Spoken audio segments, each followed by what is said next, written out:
নমস্কার, তিলতাস কিচেনে আজকের রান্নায় আপনাদের সাদর আমন্ত্রণ।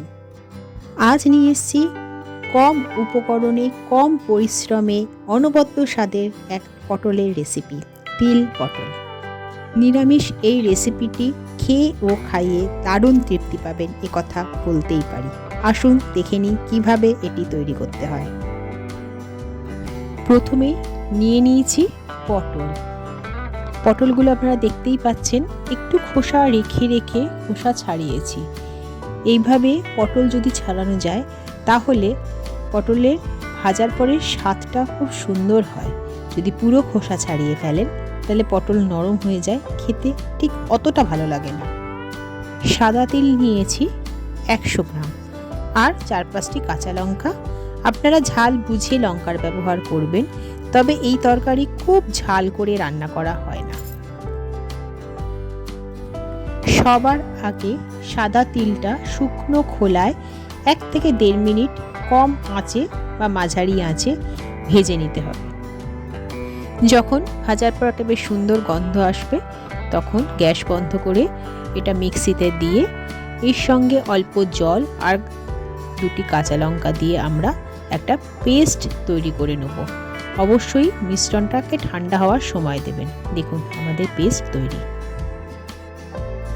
এরপর শুরু করা যাক মূল রান্না। প্যানে সর্ষের তেল দিয়ে ভালো করে গরম করে নিতে হবে। তারপর 8 চামচ কালো জিরে আর 2টো লঙ্কা ভেঙে ফোড়নে দিতে হবে।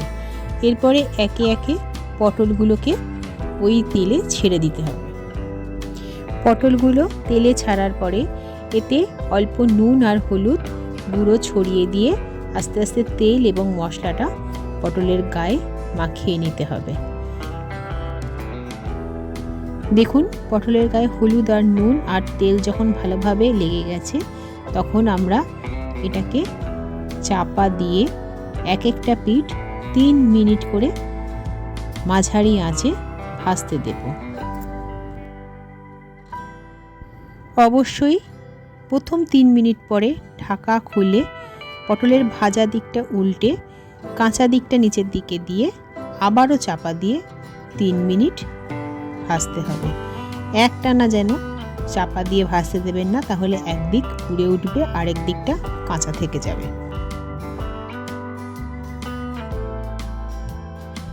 দেখুন পটলের দুটো দিকই সমানভাবে ভাজা হয়েছে এবং বেশ সোনালি রং ধরেছে। যখন এভাবে পটলটা ভাজা হয়ে যাবে তখন অল্প কিছু গুঁড়ো মশলা দিতে হবে, যেমন 8 চামচ হলুদ, 1 চামচ কাশ্মীরি লঙ্কা গুঁড়ো আর 8 চামচ ঝাল লঙ্কা গুঁড়ো। গুঁড়ো মশলা দেওয়ার পরে 1 থেকে 1.5 মিনিট মাঝারি আঁচে মশলাটা ভাজতে হবে পটলের সঙ্গে। তারপর বেটে রাখা তিলটা দিয়ে দিতে হবে এবং বাটি ধুয়ে অল্প জল দিয়ে দিতে হবে। এরপর হালকা হাতে তিল বাটা, পটল এবং মশলার গ্রেভিটাকে মিশিয়ে নিতে হবে। যখন তিল বাটা পুরোপুরি মিশে যাবে গ্রেভির সাথে তখন আঁচ অল্প বাড়িয়ে 1 থেকে 2 মিনিট এটাকে একটু ভাজবেন। ভাজতে ভাজতে যখন দেখবেন বেশ শুকনো হয়ে এসেছে তখন স্বাদ অনুযায়ী নুন দেবেন, তাতে জল দিয়ে দেবেন। জলটা আপনারা যতটা গ্রেভি চান ততটাই দেবেন, তবে খুব বেশি ঝোল এ পদের হয় না, একটু গামাখাই হয়। মশলার বাটি ধোয়া জলটা প্রথমে দেবেন, তারপরে এমনি জল একটু দেবেন। একটু নাড়াচাড়া করে নিয়ে আবার ঢাকা দিয়ে 5 মিনিটের মতন মাঝারি আঁচে পুরোটাকে ফোটাবেন।